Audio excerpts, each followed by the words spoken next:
Now, what we're about to depict here is a little story about swimming.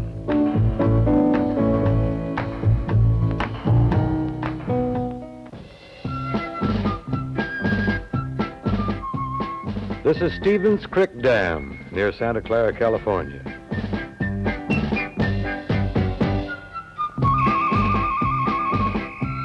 Back in the summer of 1951, this is where it all began.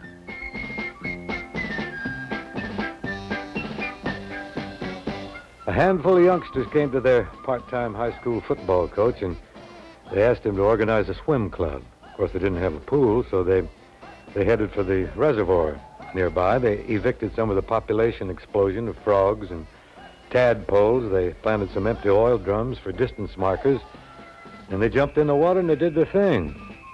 Now, that football coach was George Haines. Old George used to stand up on the hill with his clipboard and his stopwatch, and he'd dream.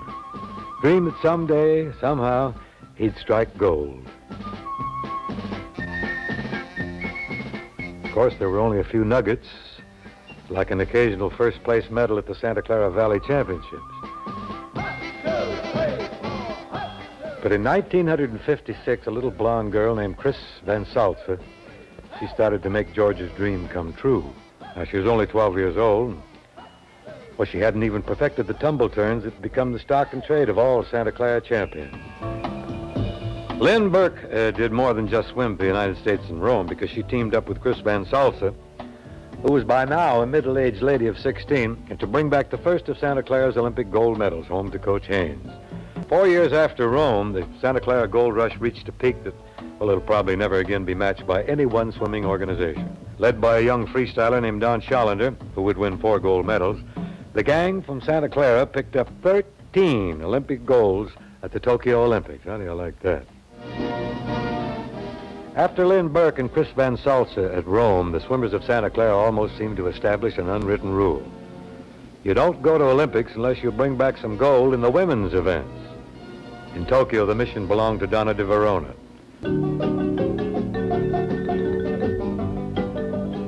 The dream for Coach Haines was now a reality. But not once in the 20-odd years that he had been minting gold medal winners has he changed his ways. Old George still goes to work at 5:30 in the morning on a bicycle. He still believes in haircuts and hard work.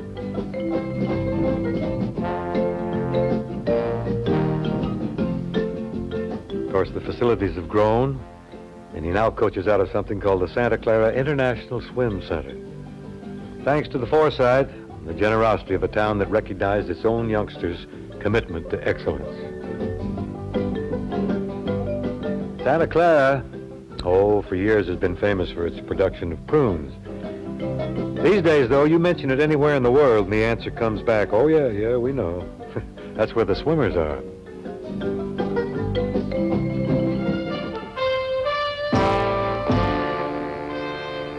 Naturally, the kids would rather compete than just work out, and between Olympics, the biggest local weekend of the year is the annual International Swim Meet hosted by Santa Clara.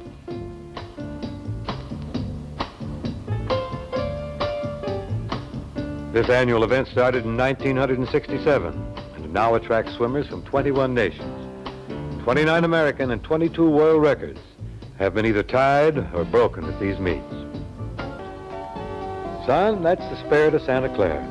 It's dedicated, it's indomitable, and it's eternal. And we're all so proud of them all.